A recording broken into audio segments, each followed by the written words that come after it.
Boa tarde. Eu vou responder 5 perguntas, sobre o sistema portuário. A primeira é: quais as definições de sistema e sistema de transporte? Primeira definição de sistema. Sistema é um conjunto de elementos ou componentes que se articulam sobre uma solicitação proveniente do exterior, produzindo um resultado no exterior. Sistema é um objeto complexo, cujos componentes são interrelacionados. O sistema ele é definido como um conjunto de partes que interagem de modo a atingir um determinado fim, de acordo com um plano ou princípio. Os principais elementos relacionados ao sistema são o meio ambiente, entradas e saídas, retroalimentação e modelo. Por meio ambiente de um sistema, entende-se o conjunto de objetos e fatores externos ao sistema, mas que, de alguma forma, influenciam a operação do mesmo. A definição de transportes é um conjunto de elementos que fornecem e dirigem ações para que o transporte ocorra. Um sistema de transporte é uma cadeia de transporte concebida de forma que as diferentes operações envolvidas se liguem num conjunto tão eficiente quanto possível. E um exemplo é o automóvel. Ele é operado por seres humanos, pessoas, e transporta pessoas ou mercadorias. Vai de uma origem ao destino.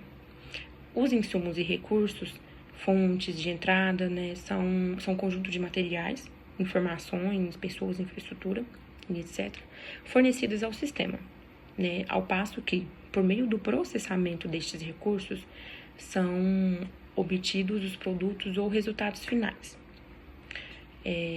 Desta forma, pode-se entender, que o sistema de transporte ele é um conjunto de partes, que interagem de modo a promover deslocamento especial de pessoas ou bens, segundo a vontade desses usuários, programação de operadores ou regras pactuadas.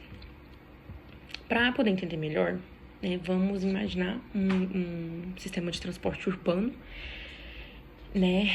e seu meio ambiente ele é formado pelas atividades executadas em indústrias, comércio, estabelecimentos de ensino, residências, etc. E as entradas, por sua vez, são insumos consumidos para que o transporte ocorra e os bens ou pessoas a serem transportados. Portanto, incluem materiais, mão de obra, solo, combustível, etc. Por fim, as saídas do sistema são pessoas ou mercadorias transportadas, chegando ao seu destino. E também tem externalidades, que são geralmente negativas, oriundas desse processo, de transportar, que sejam elas, por exemplo, ruídos, emissão de gases e acidentes de trânsito. E a interação entre o sistema de transporte e o meio ambiente é bastante complexo. E é por isso, que, em geral, são representadas por modelos. O modelo é a idealização simplificada de um sistema complexo, mas que ainda assim reproduz a essencialidade do comportamento desse sistema para fins que se propõem, facilitando, portanto, a análise e o projeto do mesmo. A próxima pergunta número 2, o que são tecnologias de transporte? E citar alguns exemplos. O deslocamento de pessoas ou mercadorias só é possível por meio de tecnologias de transporte, bem como seu desempenho é dependente destas. Um sistema de transporte viabiliza o movimento de um objeto de transporte de um local para o outro, ao longo de uma trajetória, recorrendo-se a uma tecnologia, E segundo Sethi e Widner, eles afirmam que uma tecnologia de transporte ela deve possuir alguns requisitos, que é fornecer mobilidade ao objeto, permitindo sua movimentação da origem ao destino, controlar o deslocamento, através de forças de aceleração e desaceleração e controlar o trajeto. E, por último, proteger o objeto de deterioração, ou dano que possa ser causado pela velocidade. né? E uma forma mais simples, né, de tecnologia de transporte é o transporte a pé, né?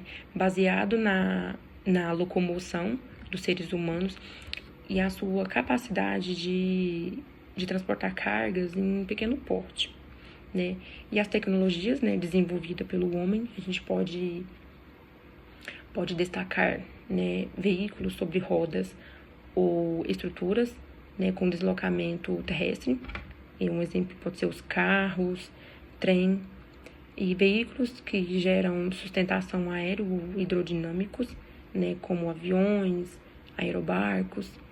Temos os veículos flutuantes, como navios e dirigíveis, aqueles veículos, né, que se movem através de levitação magnética, né, um exemplo é o trem maglev, e veículos especiais, que são naves, satélites, etc.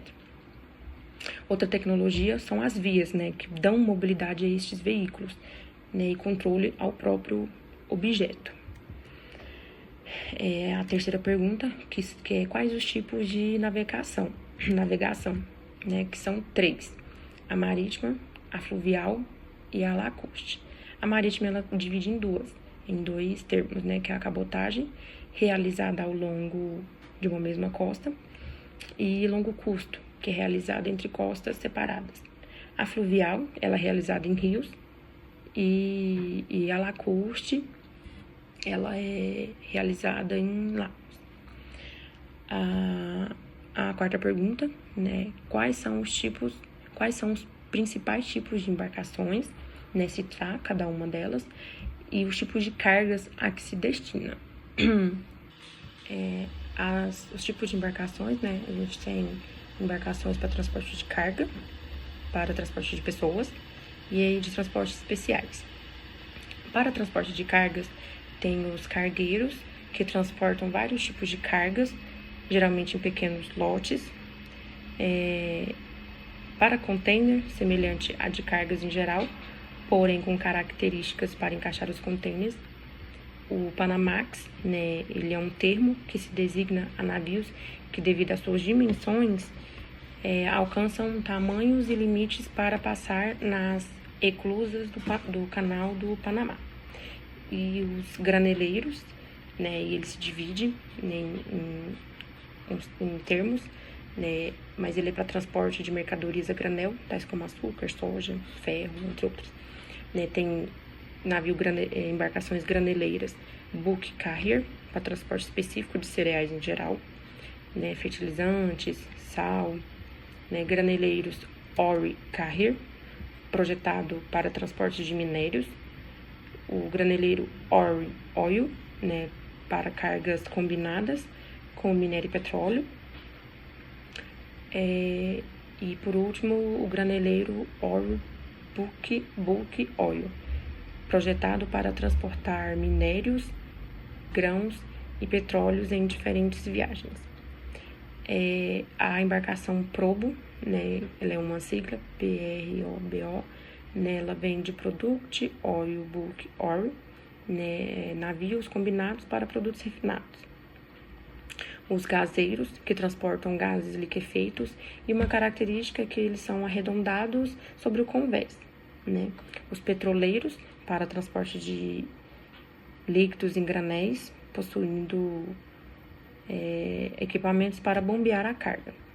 Tem operações por rolamento, né, que é para transportar carro, e agora as embarcações para transporte de passageiros, né, que são os cruzeiros, que transportam pessoas e as suas bagagens, os hidrófilos, utilizados para travessias de baias no transporte de passageiro, o catamarã, utilizado para travessia marítima de passageiros, e as embarcações de operações especiais tem o rebocador, utilizado para manobras em zonas portuárias e canais de acesso ao porto. Os porta-aviões, que são navios de guerra para servir de base aérea móvel, né? E agora falando sobre os tipos de carga, né? As cargas em geral, ela corresponde a qualquer tipo de carga, onde há uma padronização, itens avulsos embarcados separadamente em embrulhos, fardos, pacotes, sacos, tambores. E neste caso, as operações de carga e descarga são mais difíceis, né, e morosas, fazendo com que os navios fiquem mais tempos parados no porto. A carga unitizada, ela consiste em acondicionar ou arrumar, né, diversos volumes de mercadorias, pequenas e difformes, em unidades maiores e tipos de formatos padronizados, né, e com a finalidade de proporcionar a sua automoção, né, facilitando, então, a sua movimentação na sua cadeia de transporte. E a utilização dela geralmente se dá, né, por containers e pallets. A carga granel, ela transporta, né, a granel e ela pode ser sólida ou líquida. A carga rodante, né, é qualquer tipo de carga que o embarque e o desembarque seja rodando ou em cima de suas próprias rodas ou esteiras, né. Um exemplo é cargas que estão transportando carros, né, e os carros vão sair com as suas próprias rodas, né, em movimento. E a carga projeto, que possui dimensões ou peso acima do permitido, né, para o embarque em contêineres e exige equipamentos especiais para todas as etapas de logística. E por último, as cargas especiais, caracterizada por exigir operações específicas.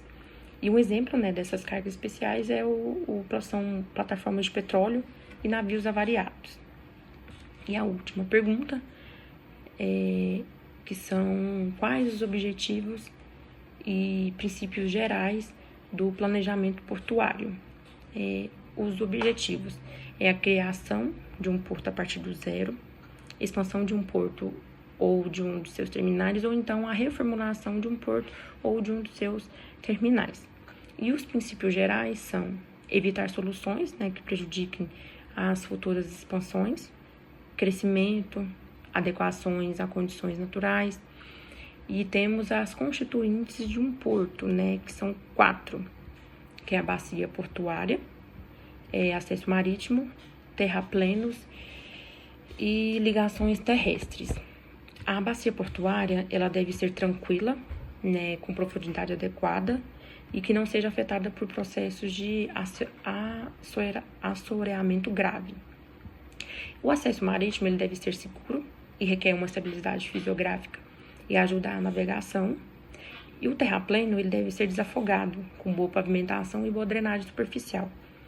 Por último, né, as ligações terrestres, elas devem ter capacidade para fácil escoamento das mercadorias, evitar interferências e ter uma qualidade das redes que servem o hinterland.